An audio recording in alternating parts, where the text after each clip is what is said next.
Bonjour à tous, c'est Roland pour Fort Hexagone. Je vous propose aujourd'hui une nouvelle vidéo de cours qui va se baser sur le stochastique.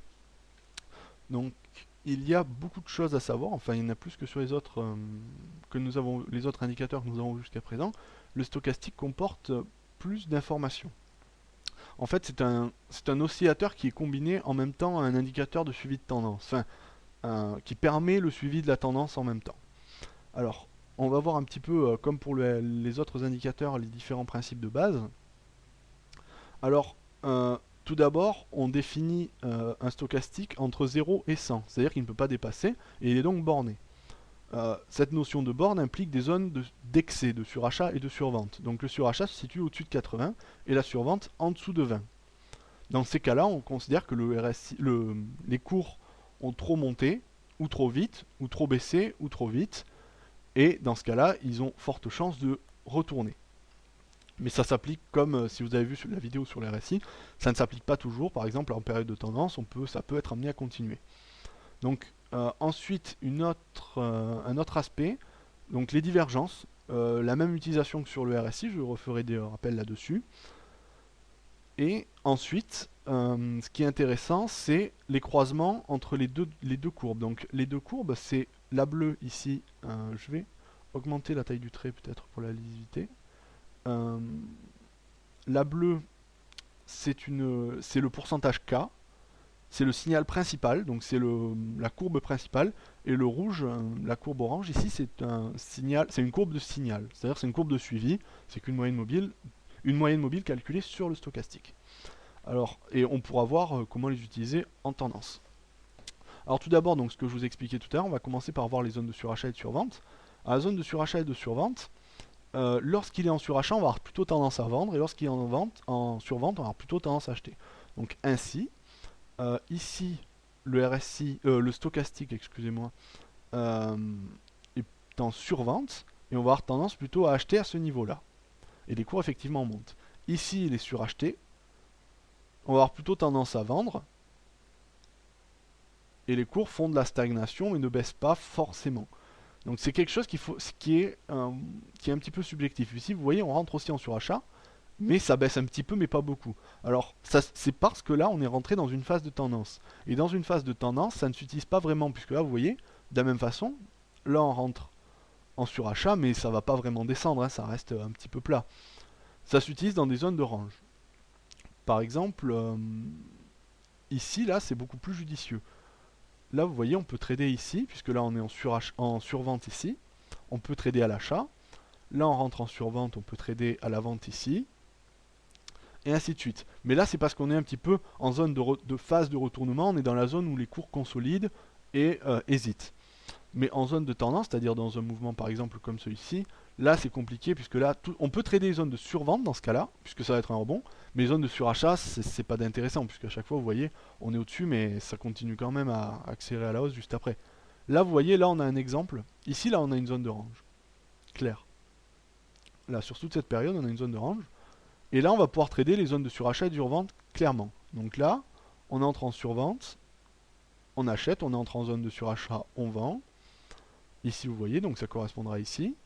Ensuite, on descend, on attaque en zone de survente, on achète, ça monte un petit peu, évidemment pas des tonnes, et ainsi de suite. Mais là, c'est parce que le range est court et assez fin, assez serré. Donc c'est peut-être pas la stratégie, c'est vrai que c'est intéressant puisque ça nous donne vraiment, c'est plus cette histoire de surachat de survente, c'est plus à titre un petit peu indicatif qu'à prendre des signaux directement dessus. Euh, Ensuite, ce que l'on peut faire, et c'est ce que nous avons vu aussi sur les RSI, c'est trader les divergences. Ça marche de la même manière, il n'y a pas vraiment de différence. La même ici, donc par exemple une divergence cachée haussière, ici, c'est lorsque les cours en tendance haussière, c'est une divergence qui nous marque un signal de continuation, marque des plus bas de plus en plus haut, et le stochastique l'inverse, des plus bas de plus en plus bas. Et là on a un signal d'achat, et vous voyez ça monte très bien. En tendance, ça c'est la meilleure utilisation du stochastique en tendance, c'est les divergences cachées. Là, vous voyez, on va en avoir d'autres, hein, je pense. Hein, on va en voir. Il y en a un petit peu. Ça se cache. C'est pas pour rien qu'on les appelle les divergences cachées, mais euh, on en trouve assez fréquemment. Je vais essayer d'en retrouver une pour voir. Euh, Là, voilà, on en a une autre. Là, vous voyez, on a des cours qui montent, et un stochastique qui baisse, et puis accélération haussière juste après. La divergence baissière, on va pas avoir de mal à en trouver non plus. Ça, c'est des divergences cachées, hein. Bien sûr, ah voilà, ben là on en a une, claire, ici, des plus bas, des plus hauts de plus en plus bas sur les cours, et des plus hauts de plus en plus haut sur le stochastique, signal de vente. Voilà. Ça, c'est une figure en tendance baissière, de continuation, je l'aurais dit. C'est pas pour trader un retournement, c'est pour continuer la suite de la tendance. Et ensuite, il y a les divergences directes, qui, elles, signalent un retournement. On va en voir une ou deux, il va bien y en avoir quelques-unes par là. Là, on en a une. Là, c'est divergence haussière. Les cours marquent des plus bas de plus en plus bas, mais le stochastique marque des plus bas de plus en plus haut. Donc, signal de retournement. Ensuite, la même chose ici. Donc là, on a des plus hauts de plus en plus hauts, mais des plus hauts de plus en plus bas sur le stochastique. Donc, divergence baissière de retournement, et ça retourne. Voilà.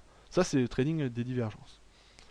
Ensuite, ce qui est intéressant de voir aussi sur le RSI, c'est cette fameuse courbe de signal qu'on appelle le pourcentage D en orange, ici tracé. On va pouvoir s'en servir pour filtrer et pour trader dans la tendance. Donc là, on identifie clairement une tendance haussière. Vous voyez ici, hein, c'est clair. On va trader les zones où le pourcentage K va croiser à la hausse le pourcentage D, c'est-à-dire où le pourcentage K, la courbe bleue est supérieure à la courbe rouge. Et vous voyez ici, là on trade à ce niveau-là, on entre en position, ça monte.